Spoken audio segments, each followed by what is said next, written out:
കുന്നോളം ആഗ്രഹിച്ചാലേ കുന്നിക്കുരോളം കിട്ടുള്ളൂ എന്നുള്ളൊരു പഴഞ്ചൊല്ലുണ്ടല്ലേ. നമ്മൾ കുന്നോളം ആഗ്രഹിച്ചാൽ മാത്രം പോരല്ലോ, അതിനനുസരിച്ച് പരിശ്രമിക്കുകയും കൂടി വേണം. അതേപോലെ തന്നെ ദൈവാനുഗ്രഹം ഉണ്ടാവുകയും വേണം. അങ്ങനെ ഒരുപാട് നാളത്തെ യാച്ചൻ്റെ പരിശ്രമം കൊണ്ട് നമ്മൾ നേടിയെടുത്ത ഒരു കാര്യമാണ് നിങ്ങളിപ്പോൾ ഈ കാണാൻ പോകുന്നത് കേട്ടോ. നമ്മൾ താമസിക്കുന്ന ഇടം അതിപ്പോൾ റെൻ്റ് ഹൗസ് ആയാലും ഓൺ ഹൗസ് ആയാലും നമ്മൾ താമസിക്കുന്ന ഇടം അത് നമ്മുടെ ഇടം തന്നെയല്ലേ. അപ്പോൾ നമ്മൾ അത്രയും ഭംഗിയായിട്ട് കൊണ്ട് നടക്കണമല്ലോ. അപ്പോൾ ഞങ്ങളിവിടെ വന്നിട്ട് 3 ആഴ്ച ആവാറായിട്ടോ. ഞങ്ങൾക്ക് പക്ഷേ ഒരു വെഞ്ചിരിപ്പോ പാലുകാച്ചലോ ഒന്നും നടത്താനായിട്ട് പറ്റിയിട്ടുണ്ടായിരുന്നില്ല. നമ്മളെല്ലാ കാര്യങ്ങളും കഴിഞ്ഞിട്ട്, കാരണം കുറേ അറേഞ്ച്മെൻറ്റ്സ് ഇവിടെ ചെയ്യാനുണ്ടായിരുന്നു. അതൊക്കെ ചെയ്തതിന് ശേഷം ചെയ്യാമെന്നാണ് വിചാരിച്ചിട്ടുണ്ടായിരുന്നത്. പക്ഷേ അറേഞ്ച്മെൻറ്റ്സ് ഇങ്ങനെ ഡിലേ വരുമായിരുന്നു.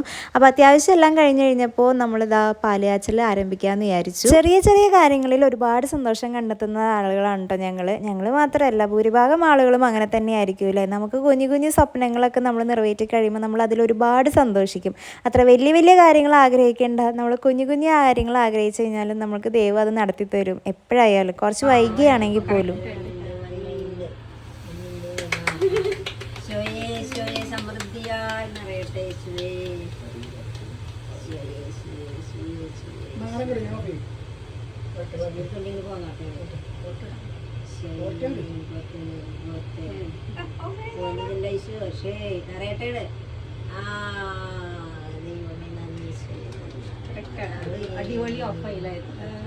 അങ്ങനെ സമൃദ്ധിയോടുകൂടി തന്നെ നമ്മുടെ പാലുകാച്ചൽ കഴിഞ്ഞു. അതിനുശേഷം നമ്മളിത് കേക്ക് കട്ട് ചെയ്യാൻ വേണ്ടിയിട്ട് പോവാണ് കേട്ടോ.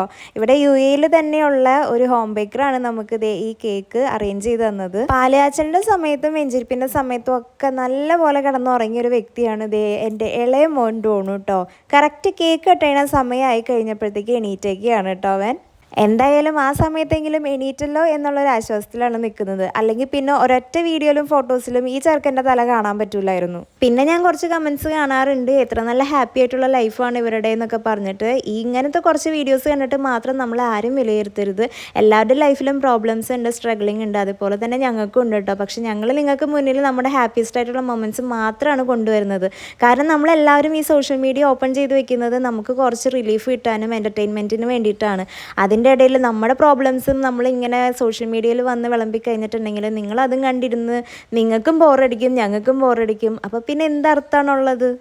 ഇവിടെ നമ്മൾ പ്രവാസികൾക്ക് മനസ്സിലാവുന്നൊരു കാര്യമായിരിക്കും ഇവിടെ ഫാമിലിയായിട്ട് ജീവിക്കുമ്പോൾ എന്തൊക്കെ ബുദ്ധിമുട്ടുകളാണ് ഫേസ് ചെയ്യേണ്ടതെന്നുള്ളത്. അതേപോലെ തന്നെ ഞങ്ങളും ഫേസ് ചെയ്യുന്നുണ്ട് കേട്ടോ. പക്ഷെ ദൈവാനുഗ്രഹം കൊണ്ട് അതൊക്കെ ഇങ്ങനെ നീങ്ങി പോകുന്നുണ്ട്. അപ്പോൾ ഇന്നത്തെ വീഡിയോ ഇത്രേ ഉള്ളൂ. ലോങ് വീഡിയോ നമ്മൾ ഇട്ടിട്ടുണ്ട്, താല്പര്യമുള്ളവർക്ക് കാണാവുന്നതാണ് കേട്ടോ.